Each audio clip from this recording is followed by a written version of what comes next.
Saya menduga teman-teman kalau Bang Ade Armando itu dijebak oleh temannya sendiri yang ketika dia membaca ayat di dalam Injil. Welcome to my channel, subscribe, like, comment, and share ya guys. Thank you. Shalom teman-teman semua, jumpa lagi bersama saya Yoel Adi Prasetyo di channel ini teman-teman. Kali ini teman-teman video saya akan mencoba membahas apa yang disampaikan Bang Ade Armando. Saya beberapa kali saya suka sekali melihat dan mendengar tanggapan dia soal bagaimana dia menanggapi sesuatu isu-isu yang beredar di masyarakat. Tapi kali ini teman-teman, saya agak selisih paham dengan dia karena beliau sedang dijebak oleh temannya. Dugaan saya begitu. Nah, ketika saat itu dia mencoba menjelaskan bahwa di dalam kitab-kitab agama lain itu juga menunjukkan ayat-ayat tentang kebencian. Salah satunya di dalam kitab Injil. Nah, gimana ceritanya teman-teman bisa begitu? Yuk coba kita simak dulu video daripada Bang Ade Armando ya. Yuk kita dengarkan ya teman-teman ya. Oke ya, sebentar ya, kita share dulu video daripada Bang Ade Armando.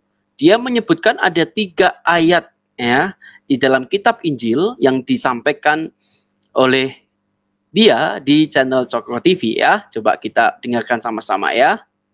Misalnya dalam Matius ayat 34 ada pernyataan Tuhan Yesus, "Jangan kamu menyangka bahwa aku datang untuk membawa damai di atas bumi. Aku datang bukan untuk membawa damai melainkan pedang." Lalu dalam Lukas ayat 51 Tuhan Yesus bersabda, "Kamu menyangka bahwa aku datang untuk membawa damai di atas bumi? Bukan, kataku kepadamu, bukan damai, melainkan pertentangan." Atau juga dalam Lukas ayat 27 yang berbunyi, "Akan tetapi semua seteruku ini yang tidak suka aku menjadi rajanya, bawalah mereka kemari dan bunuhlah mereka di depan mataku."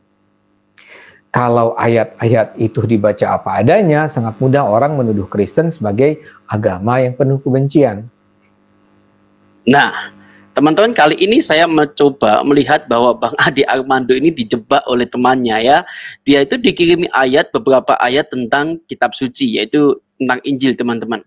Ada 3 ayat yang dibacakan oleh dia ya. Jadi 3 ayat yang dibacakan tadi itu hasil kiriman dari temannya ya.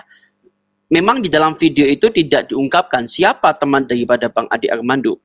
Tetapi yang kita kritisi hari ini, Bang Ade Armando dengan gegabah membawa 3 ayat Injil itu untuk disampaikan kepada publik sebagai contoh. Ketika ayat itu dibaca apa adanya gitu ya, itu bisa saja orang bisa salah. Justru malah saya melihat Bang Ade Armando itu bukan membaca dengan apa adanya. Ketika membaca apa adanya itu harus dibaca sesuai dari konteks daripada ayat itu ya. Itu ya teman-teman ya. Coba kita lihat sama-sama apa yang disampaikan beliau ya. Kita coba lihat sama-sama teman-teman. Nah, ini dia. Ayat-ayat Alkitab yang dibaca Bang Ade Armando adalah ayat-ayat perumpamaan. Ya. Ilustrasi yang disampaikan Tuhan Yesus.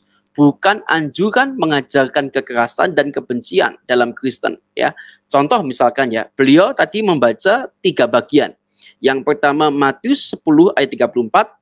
Kemudian ada Lukas pasal 12 ayat 51 dan Lukas 19 ayat 27. Nah, ketiga-tiganya ini memang perumpamaan. Ya, tentang perumpamaan Tuhan yang jahat itu di dalam Lukas pasal 19 ayat 27. Itu tidak kita bahas hari ini ya teman-teman. Nanti kita bahas dalam sesi yang kedua ya. Yang Lukas pasal 19 ayat 27. Nah, kali ini kita akan mencoba membahas di dalam koridor Matius pasal 10, ya ini ya teman-teman ya. Matius pasal 10, 34, dan Lukas pasal 12 ayat 51. Kenapa ini menjadi kesatuan? Coba teman-teman lihat ya. Lihat bagian ini yang saya share ya teman-teman ya. Kenapa kita bahas ayat itu secara langsung teman-teman? 2 ayat itu. Karena di dalam Lukas pasal 12 dan Matius 10 ya yang dibaca oleh Bang Ade Armando itu merupakan satu cerita yang sama tapi dengan 2 penulis yang berbeda, yaitu Matius dan Lukas. Ya, jadi kita akan bahas itu dulu teman-teman. Kali ini ya dalam video kali ini. Ya. Oke, coba kita sama-sama lihat ya teman-teman ya. Apa yang dibaca oleh Bang Ade Armando tadi ya. Misalnya di dalam Matius pasal 10 ayat 34 ya. Jangan kamu menyangka bahwa aku datang untuk membawa damai di atas bumi. Aku datang bukan untuk membawa damai, melainkan pedang. Ya, perhatikan kalimat ini teman-teman ya. Ya, saya garis dulu ya. Aku datang bukan untuk membawa damai, melainkan pedang. Ya. Kemudian Lukas pasal 12:51. Kamu menyangka bahwa aku datang untuk membawa damai di atas bumi.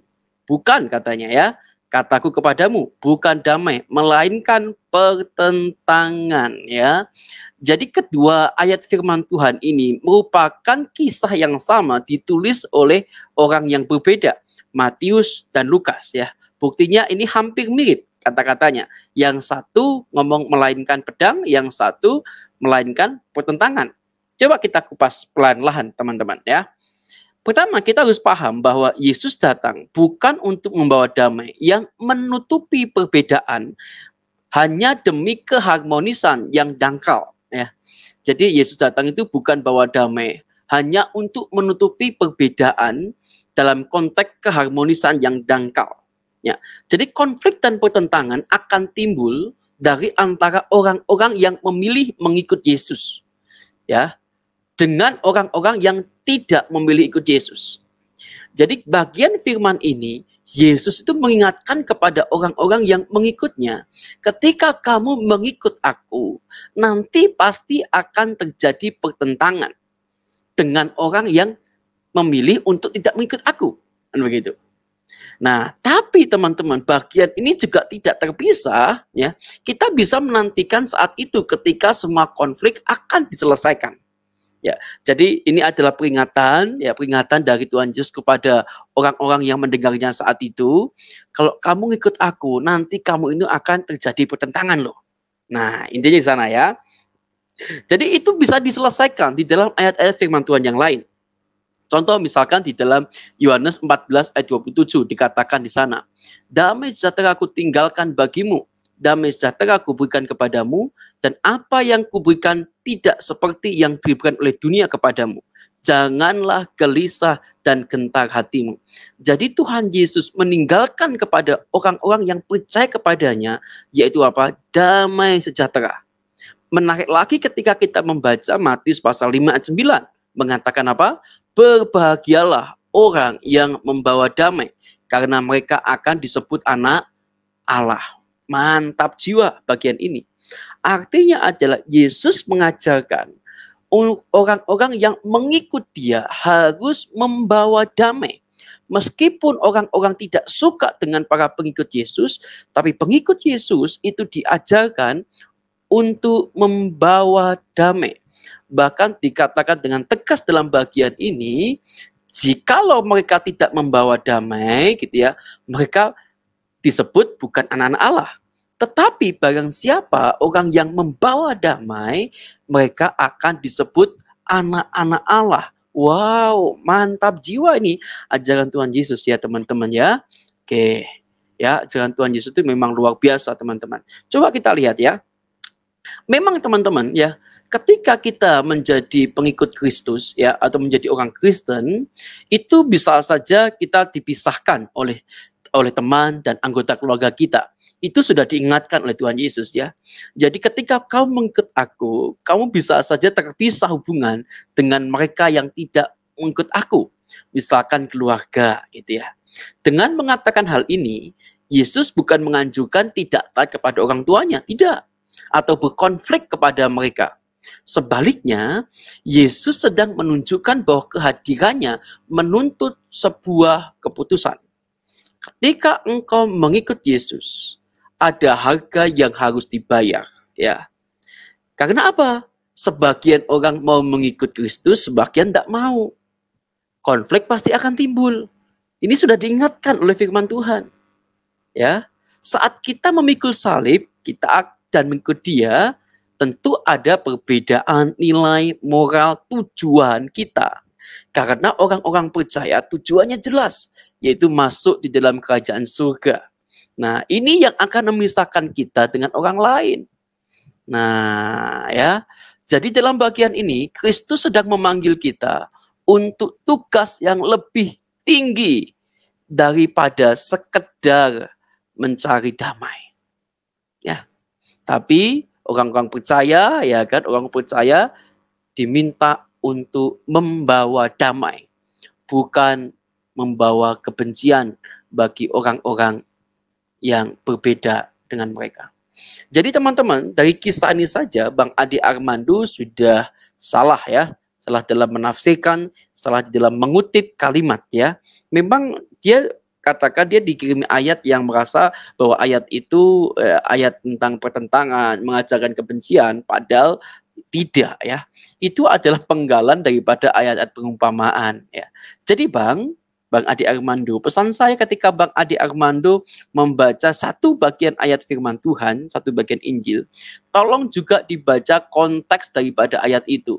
Bang Ade Armando kan dosen yang saya pikir dia mestinya tidak gegabah mengutip ayat yang dikirimi oleh temannya. Ya, ini ayat bukan ayat pertentangan ya, teman-temannya. Coba kita lihat ya di sini ya.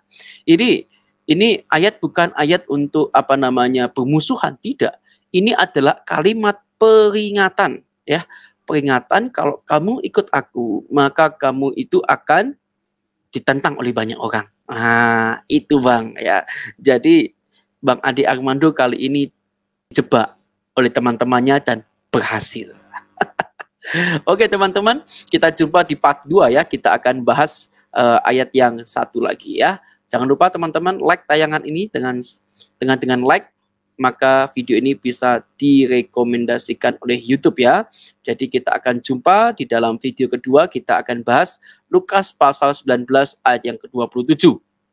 Ini yang juga dibaca oleh Bang Ade Armando dengan konyol sekali. Dia menduga ayat itu adalah ayat di mana orang Kristen diajarkan kebencian. Wah, salah besar ya. Kita jumpa di video selanjutnya. Jangan lupa teman-teman subscribe, like, dan share video ini supaya banyak orang mengerti kebenaran. Tuhan Yesus memberkati. God bless you guys. Welcome to my channel. Subscribe, like, comment, and share ya guys. Thank you.